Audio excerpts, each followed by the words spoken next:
Assalamualaikum warahmatullahi wabarakatuh. Bagaimana kabarnya anak-anak? Semoga sehat semua ya. Semoga COVID ini cepat berlalu ya, cepat selesai sehingga kita bisa belajar seperti biasa di sekolah. Oke, kali ini Bu Mia akan mereview tema 8. Daerah tempat tinggalku. Nah, saya akan menjelaskan untuk yang bahasa Indonesia tentang teks fiksi. Apa teks fiksi? Teks fiksi adalah teks yang berisi rekaan atau khayalan yang tidak berdasarkan kenyataan.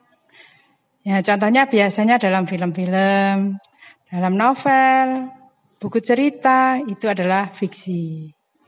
Kemudian unsur-unsur dalam teks fiksi, ada tokoh, ada tema, ada alur, ada latar dan amanat. Tokoh itu apa? Tokoh adalah pelaku cerita yang ada di cerita tersebut. Tema, dasar cerita atau sesuatu yang menjadi pokok terbentuknya suatu cerita.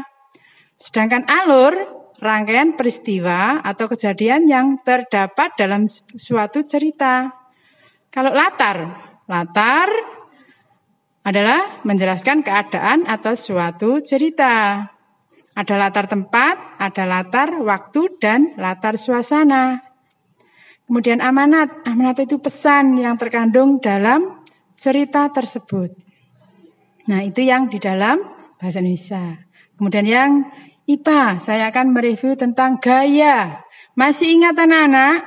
Apa gaya ayo? Gaya adalah tarikan atau dorongan. Gaya dapat menyebabkan suatu benda bergerak dan kedudukannya menjadi berubah. Nah, ada berapa macam gaya? Nah, ini macam-macam gaya. Gaya otot, gaya gravitasi, gaya pegas, gaya magnet, dan gaya listrik. Yang satu adalah gaya gesek. Gaya otot, contohnya anak menendang bola, ibu memotong kue. Gaya gravitasi, kalau ada daun yang jatuh dari pohon, itu karena gaya gravitasi.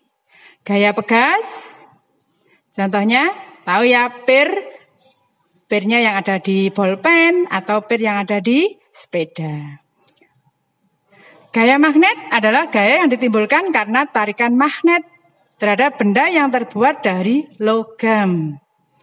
Sedangkan gaya listrik, gaya yang ditimbulkan oleh benda-benda yang bermuatan listrik.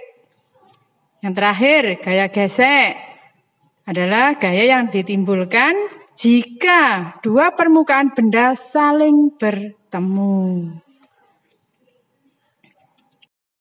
Adalah rem sepeda, itu gaya gesek.